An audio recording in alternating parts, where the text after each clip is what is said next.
Alex Hermosi is really good at just going from A to B in a very compelling, short way. What I love about branding, and for a while, this is what my TEDx was gonna be about, funny enough. Oh, you said TEDx. Yeah. I thought you said 10X earlier. I'm glad you ran Cardone. No, no, TEDx. TEDx, okay. Yeah, I'm not Grant Cardone, I think, is a great salesman, but He cracks me up, man. I love that I that hustle energy. I just cracks me up. He reminds me of Donald Trump a little bit. Yeah. love-hate relationship, I'll just say that. No, dude, it's just he's such a hustler and he's such a I respect him, yeah. but I'm like, I don't know if If that's who you wanna be. Yeah.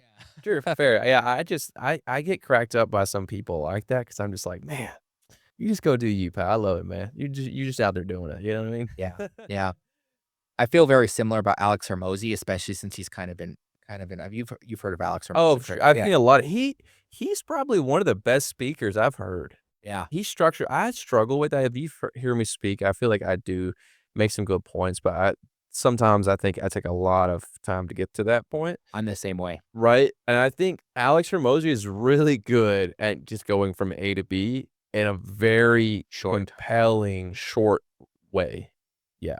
That's funny enough, my coach has been really forcing me to do that. It's taken me a long time to get there, and I think for me, it's, a lot of it to do is I'm trying to run a business and take care of kids at the same time. So, it's taken me a bit longer, but it's learning to, and I think podcasting like this definitely helps. Oh my god, it helps so much. The Yeah. the the growth I've seen with me in just the last 10 episodes, I've done 20 now. This is the 20th one.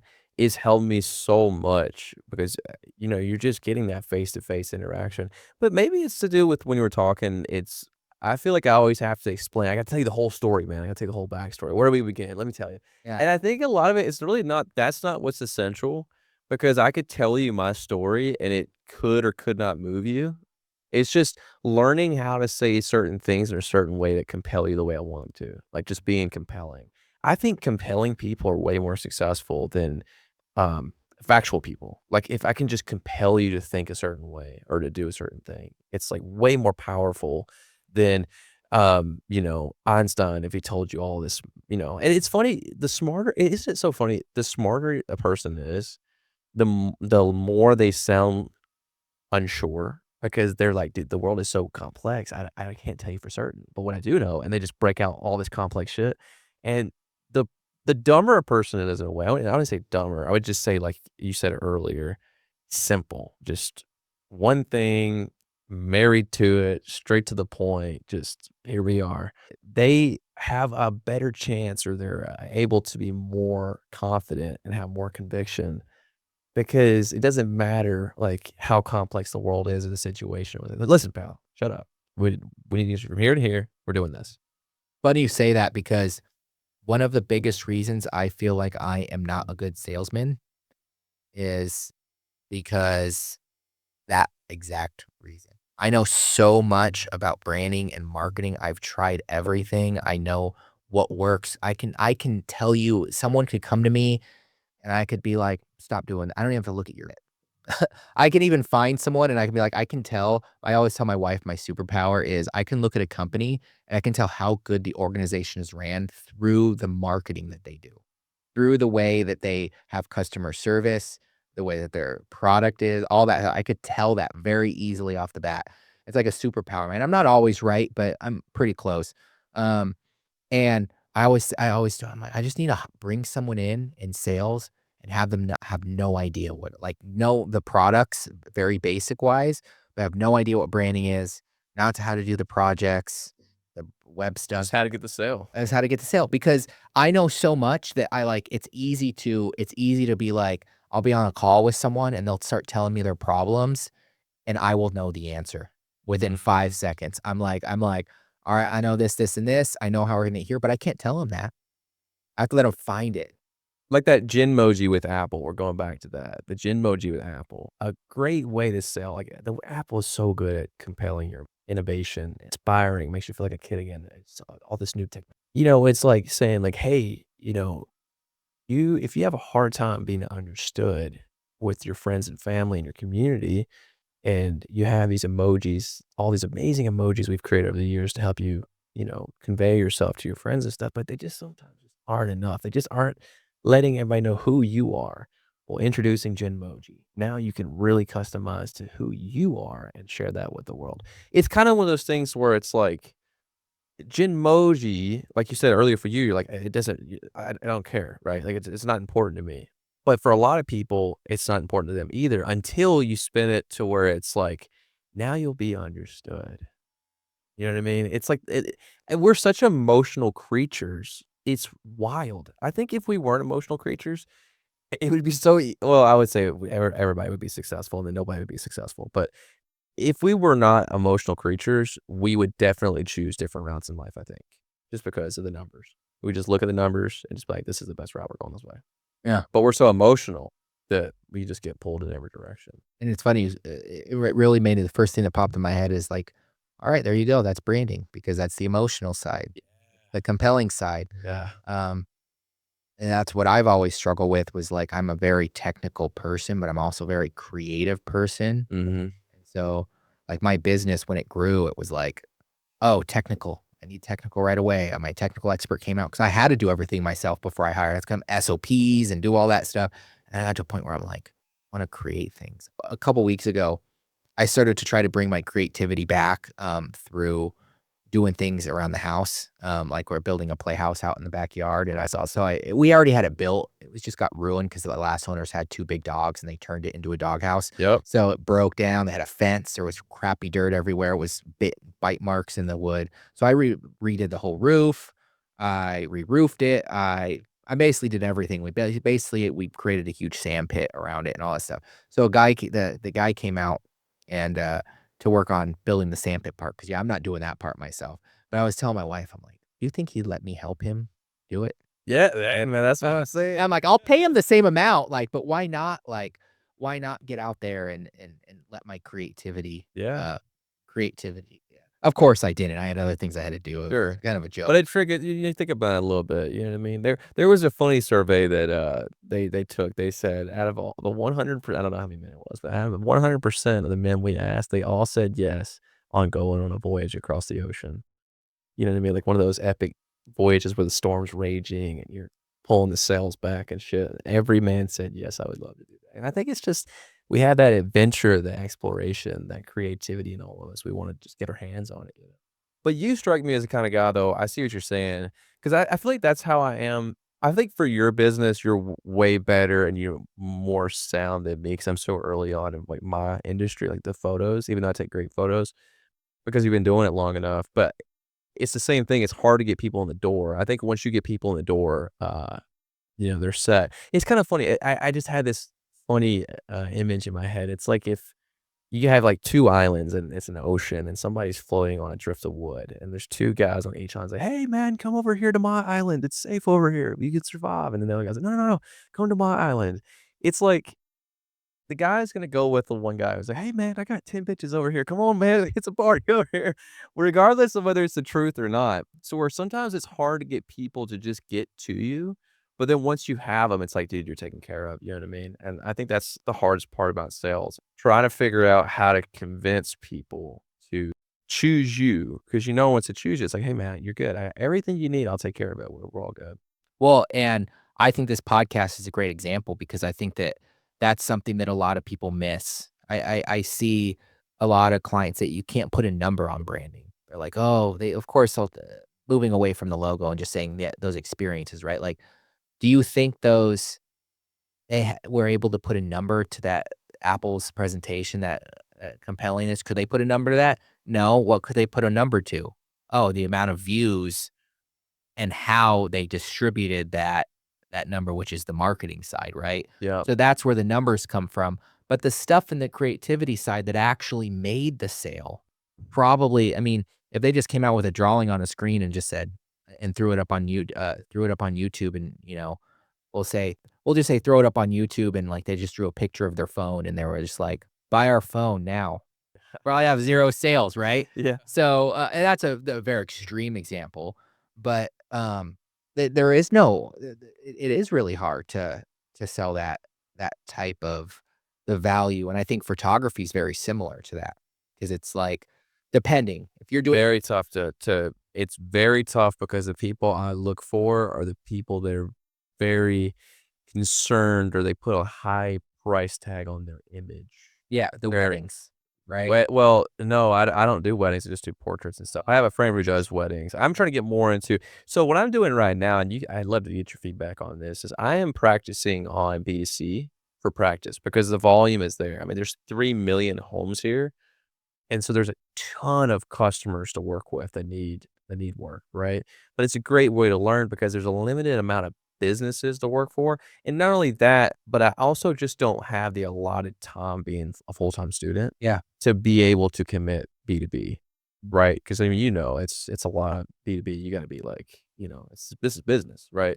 Whereas like customers, it's a come and go basis, right? Like I got some time on the schedule here, we'll do your shoot, you're good to go you know? But I'm trying to look at more of the reoccurring, because, once I go to film school and then I go do my internship in LA, I don't know if I'll be working on a Hollywood set. Maybe I'm working for myself and I'm doing commercial shoots for Ford, like, wherever I go, but I'm practicing now individually so that I get the experience and I'm really just having fun. I'm kinda just going with my Yeah, gut on why this. why not? And, down the road, my goal is to work with business to business because I enjoy the connections, I enjoy the relationships, I enjoy the stability, I enjoy the not only that, but, like, you and I can talk and we understand, like, more what Yeah. we mean, Yeah. right? So where some people, they just don't value the same things, they don't value money. It drives me nuts sometimes. Oh, man, it really just like, I'm becoming a better customer, I feel like, It learning more about business. earlier when we were talking about sales more depthly, the first thing I was gonna say to you is, one thing I learned is salespeople get sold to more easily because we do like, we understand it.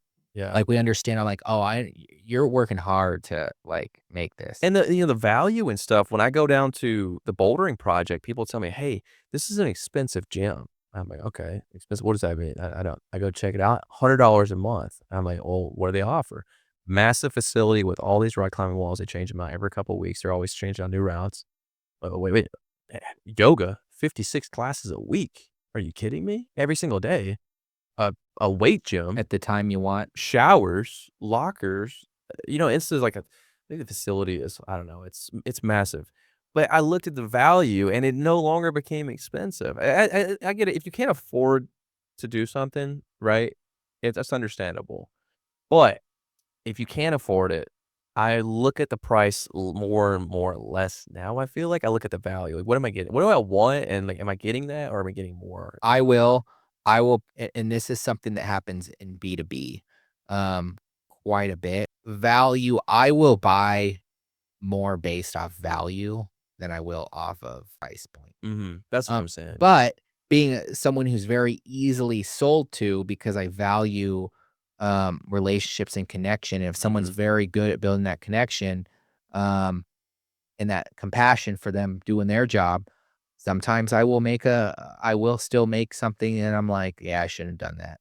Yeah. I've done it a few times, but I think that your studio did it right. Like, that's the epitome of what I mean that gyms should do, right? They found they found a niche, within a certain type of audience, and that is part of branding. And a good example of this, I always like to use this example because I think it really easily puts branding down, and how you really can dictate price off branding is, and you kind of mentioned it earlier too. So I'll use it as an example. I remember when Payless did this experiment called Paylease, where they went to LA. So they Was it found the shoe store? yeah, the Payless. Yeah. Have you Go heard ahead, of go ahead. Yeah, Paylease? keep Yep. telling. I wanna hear it Yeah. too, man. So yeah, they went to LA and they created Paylease. They rebranded, made it more luxurious. They made sure the experience was provided around the audience of that particular area, and they sold the shoe for like 400 times more. That's branding.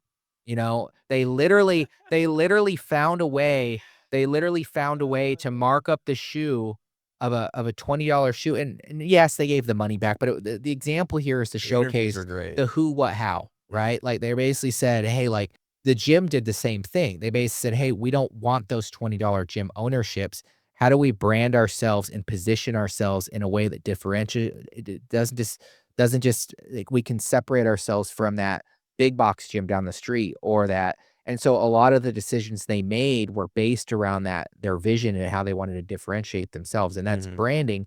And that and that's why I tell people on the phone, they're like, "Well, how much money can I make off of your $60,000 package?" I'm like, "You can pretty much," I'm like, "Oh, well, what's your reoccurring right now?" And they're like, "What are you at right now?" And they'll say something like, not reoccurring, but, "What's your overall gross revenue?" And they'll be like, "Oh, we're about 800." I'm like, "You can be at, 1.6 in 3 months." Hey, that stuff really works too, like what you're saying, because when I was talking to Luke Egebrotten about this, he said that for a couple of years while his wife was working, he was growing the business and he wanted to do it with low overhead so he could comfortably, enjoy himself and grow. And then well, the way he said it was, is when he was ready to go full time, it was like a step off the dock onto the boat. There was no leap for him. It was just a gentle step off, right? Mhm, Went full time with it.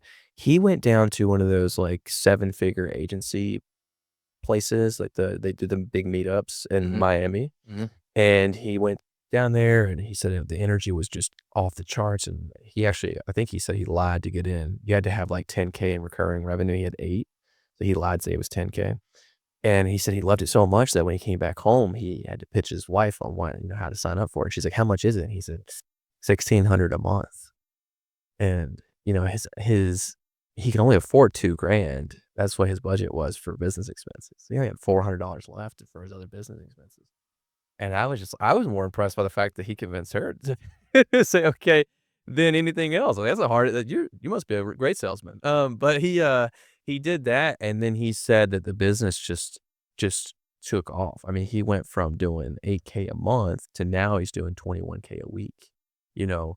And so it was really I'm just happy when he told me that, and then I'm hearing you talk about this. It's really nice to see that sometimes all a business really needs is just the right direction. You know what I Mhm. mean? That's all it needs, just a gentle nudge, push, like, "This is the way you're doing it right, like, you just go this way, you just need to go harder that way." You know what I mean? Yeah, and that's and going back to my vulnerability, that's something that's happened to me. Um, I tried to do the gentle nudge, but I kinda lost my vision.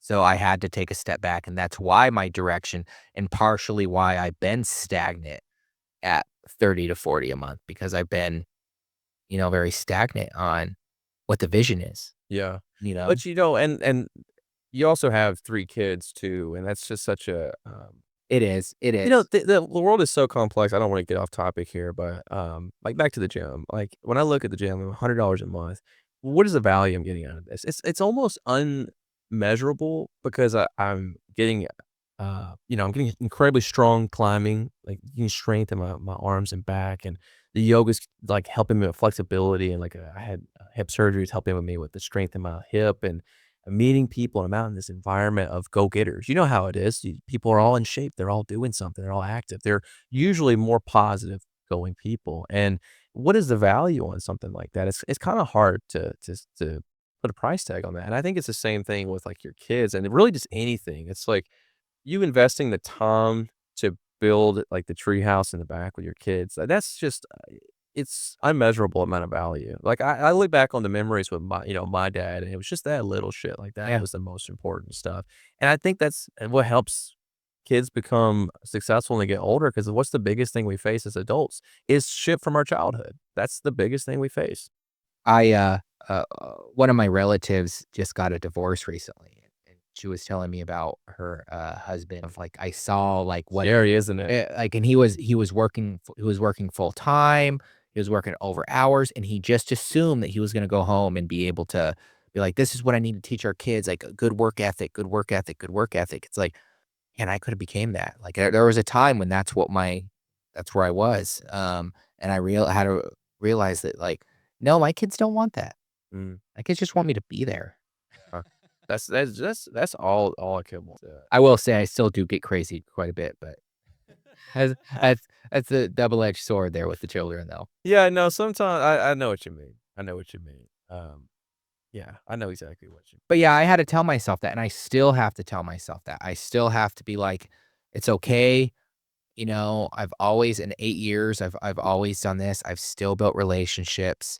I know how to do it. I'm, like, not starting over. I'm just evolving. mhm. And it's okay to have especially in our realm, and your, friend probably has a very similar situation. It's like, the more you learn, like, I always was, like, afraid, like, "Oh, I'm starting over. I'm taking this, and I'm completely rebranding, and I'm changing here." It's like, no, I have the ability. I have ability to rebrand and create a whole new, you know, sub-brand for myself in, like, literally, like, a month, like, having Yeah. to build this stuff out, like Well, you know what one advantage that religious people have over non-religious people is a strong sense of direction Mhm. because they everything is set in stone. I mean, it's in their Bible, like the Bible, like the Christian Bible or, whatever religion it is everything's set. So this is the way. This is the way.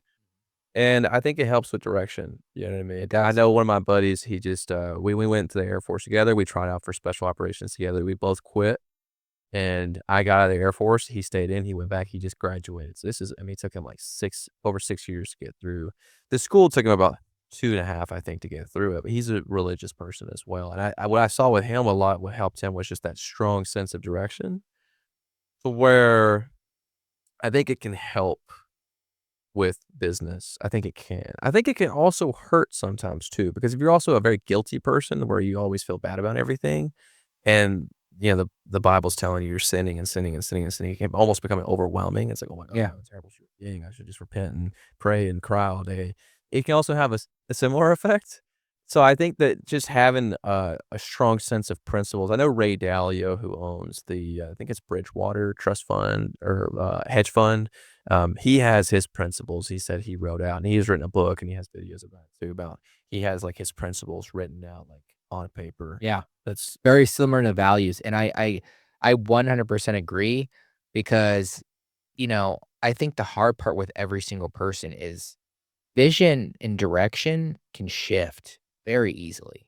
It's very easy for us to wake up one day like I did with my children and be like, "Oh, well, now this isn't my baby. Now I need to make sure my life kind of, takes a pivotal point," or, those hierarchy of laws, like, "Oh, I'm making it to the next stage here. How does that affect the direction and the vision?" And that's basically, to be honest, what a rebrand is. When you see companies that are getting bigger, that are at pivotal points, and that usually pertain it to certain valley of death periods, it's usually during those times that it happens, when they're like, "Man, we've changed. Like, we no longer wanna do this product, or we no longer wanna sell this because we don't feel it's good for the growth of our company." I was talking so my EOA group, very similar to your friend, it's, to be in the group, you have to make at least 250 a year, and so they actually make us get our CPA to sign a piece of paper to actually prove that you make 250. It's damn. crazy. And it's not a networking thing, it's more of an accountability thing. We have, people that are all making over 1,000,000 that, like, are Mhm. coaches, and I was talking to one at the end of the year. I'm on their learning chair, so I actually work with bringing the speakers in, and I did it on purpose so I could get a feel for working with other speakers and how the process worked, and, talking to one of the coaches that was I don't know what he's at, but he's over 1,000,000.